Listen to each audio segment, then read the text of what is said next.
Hi, and welcome to this vocabulary lesson because we are going to look at synonyms, collocations in context, and words that belong in the word family. I hope you'll stick around with me every single day, learn these 3,000 words with me.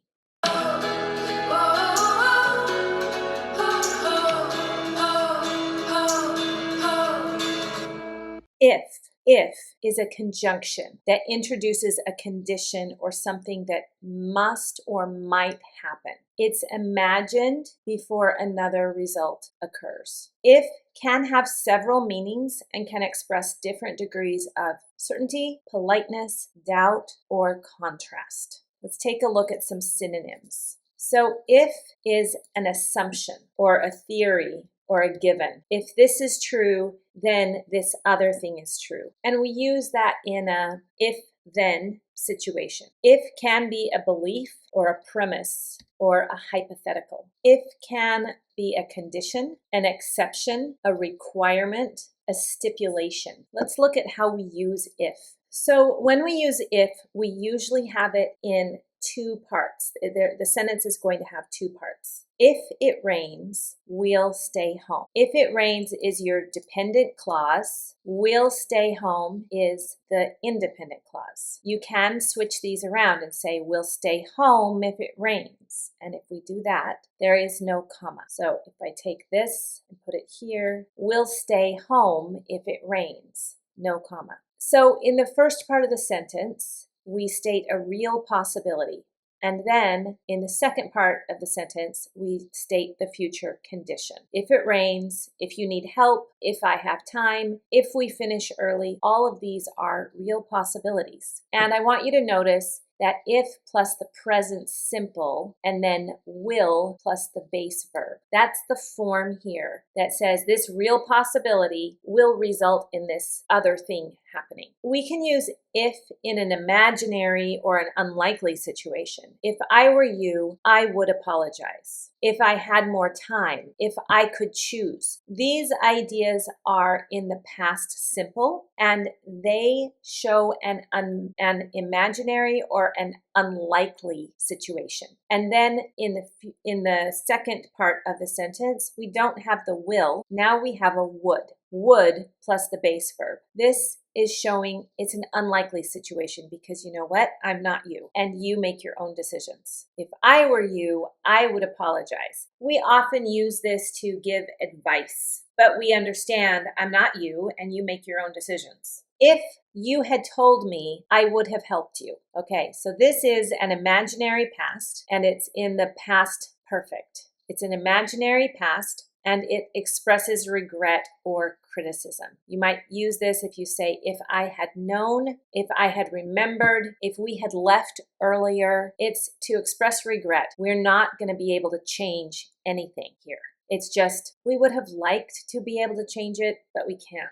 Past perfect, and then would have plus the past participle. I would love to hear your sentences using these different forms of conditionals with if. You put them in the comments. If you don't mind, could you close the window? So we use this as a soft request, if you don't mind. That means, I hope this request doesn't bother you, and if it doesn't bother you, then please do it. If you don't mind, could you close the window? This is, we might say, if you don't mind, if it's okay, if possible, if you don't mind me asking. This don't mind thing can be substituted for doesn't bother. So in this sentence, we're using the if plus the present simple, and then the main clause has a can, a would, or a could. I don't know if she will come. I don't know if.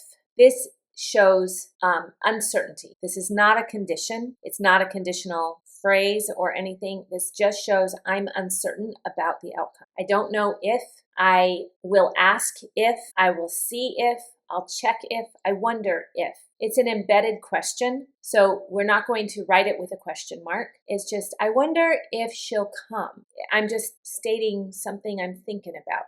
I wonder if she'll come. And I'm saying, I really don't know if she'll come. To make it stronger, I might change if to whether. I don't know whether she'll come. If we have if and the present will, It's a possible future condition. For example, if it rains tomorrow, we'll cancel the picnic. So in this part of the sentence right here, if it rains tomorrow, I want you to notice we're using present simple and a future time marker. And then here we're using will plus the base verb, the picnic. If it rains tomorrow, we will cancel the picnic. The speaker believes that rain is a real possibility. The condition determines what will happen. If present simple and then will plus the base verb. For example, if I finish early, I will call you. If she studies, she will pass the test. If they arrive late, we'll start without them. Notice that we normally do not use will directly after if. We don't say if it will rain, we'll stay home. We say if it rains, we'll stay home. This is neutral and practical. It describes a realistic possibility. If plus the past, and then would and an imaginary situation. For example, if I were you, I would talk to a teacher. This is the way that we give advice or state an imaginary situation. For example, these are my jelly beans. They're all red. If I were a jelly bean, I would be very happy because I'd be red.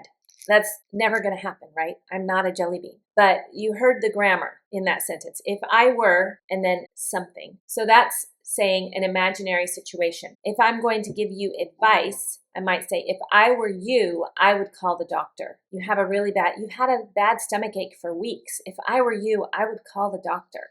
That's advice. This isn't really about the past. The past creates distance from reality. The speaker is imagining being in another person's situation. If I were you is particularly common when giving advice. So the grammar here is the if plus the simple past. If I had more money, and then I would do something. I would travel more. If she lived closer, she would visit us more often. If I were you, I wouldn't worry about it. It's hypothetical, it's imaginary, or it's advisory. Now, let's take a look at some comparisons between the different ways we use if. If I have time, I'll help you. Notice it's not in the past. It says, I might have time. It's a real possibility. If I put it in the simple past, if I had more time, I would help you. This one means I don't have enough time now. I'm imagining a different situation. So if I have time, I will help you. That means I might have time in the future and I will help you. You can probably plan on me helping you.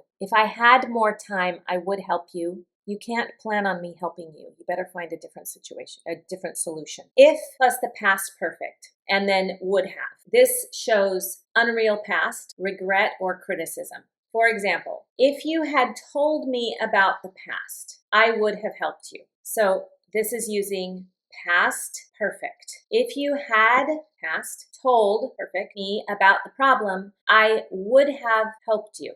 The speaker is talking about something that didn't happen in the past. The person didn't tell me, so I didn't help. And I'm using this to express regret or criticism. In some collocations, we might say, if I had known, I would have called you. If we had left earlier, we would have arrived on time. If she had studied, she would have passed the exam. So the connotation here, this structure frequently communicates regret, disappointment, blame, or criticism, although it can also simply describe an unreal past possibility. For example, if you had listened to me, you wouldn't have had this problem. If you had listened to me, past perfect, you wouldn't have had this problem. Okay, let's look at what this wouldn't, that's a modal. Have is the base verb, had. You wouldn't have had this problem. So this sounds more critical than, if you listen to me, you won't have this problem. The first sentence looks backward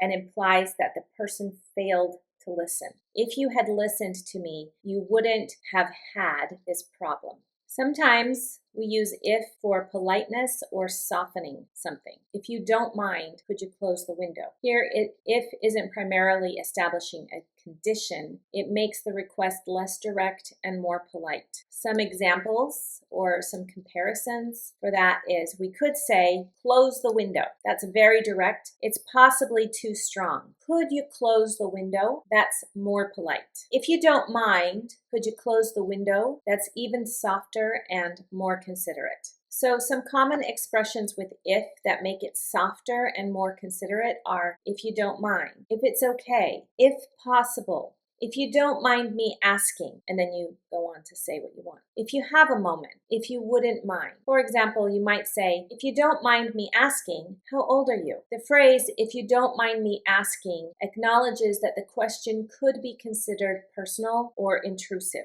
The condition is usually expressed with present simple followed by a request or question.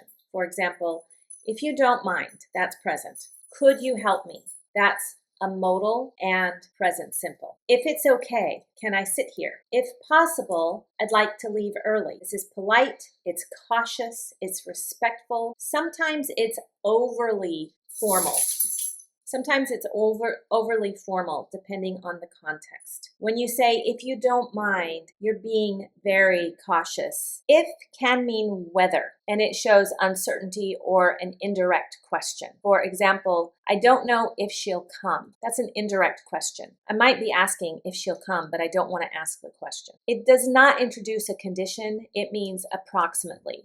I don't know whether she'll come. The speaker is uncertain about the answer to the question. Will she come? Becomes, I don't know if she'll come. And this is extremely common in everyday English. I don't know if she'll come. What do you think? Some collocations for this are, I don't know if, or I wonder if, let's see if, I'll ask if, I'll check if, I'll find out if. All of these would be followed by some examples here are, I wonder if John is coming. That means I'm curious whether John is coming. Let's see if the store is open. That means let's find out whether the store is open. I'm not sure if I can attend. It says, I'm uncertain. I don't know. I'm uncertain whether I can attend. So let's take a look at this. If John comes, we'll start dinner. Here, if is a condition. We're not going to start unless John is here. So did you hear how I turned that around? If, the opposite of if can be unless. I don't know if John is coming. Here, the meaning of if is whether. It's showing uncertainty. So to sum up, if can express a real possibility. If it rains, we'll stay home. This is a condition. If can be an imaginary situation. If I were you, I'd apologize. This is a hypothesis. It's advice. It can express unreal in the past. If I had known, I would have helped. This is regret, and it's looking at an alternative past. If can show politeness. If you don't mind, could you help me? This softens the request. And if can show uncertainty. I don't know if she'll come. This is whether. This is an indirect question. The opposite of if is probably unless. There's a noun for if, and it's ifs. We use it in the phrase no ifs, ands, or buts about it. If I say there are no ifs, ands, or buts about it, then we're saying, so right here I'm using ifs as a noun. That means no uncertainties, no additions, no contrary. Nothing contrary about it. No ifs, ands, or buts about it. And I think this is probably the only time we would use the ifs as a noun. There's no verb here, and if is not an adjective or an adverb. It is a function word that is a conjunction. If. I really hope that you enjoyed this word. Research shows that if you know 3,000 words, then you can pretty much say anything you need to say. I hope I'll see you tomorrow, and please like and subscribe.